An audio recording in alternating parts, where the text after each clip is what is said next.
दादाला घेऊन मी सकाळी सकाळी शेताकडे निघालो. चल म्हणलं आज आपल्या शेतामध्ये एका कंपनीचे साहेब भेट देण्यासाठी येणार आहेत. का कशासाठी कुठल्या कंपनीचे साहेब आहेत भेट द्यायला आपल्या शेतामध्ये येणार आहेत, तुम्ही व्हिडिओ शेवटपर्यंत बघा, तुमच्या लक्षात येईल. बघता बघता प्रिन्स आणि मी गावाच्या बाहेर पडलो.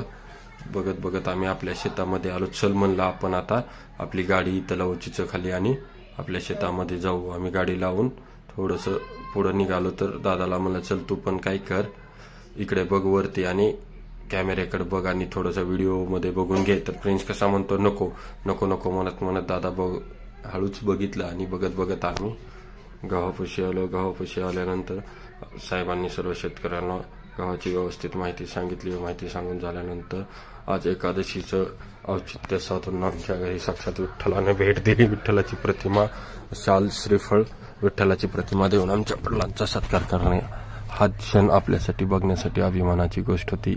आपण केलेल्या कष्टाचं फळ झालं म्हणायला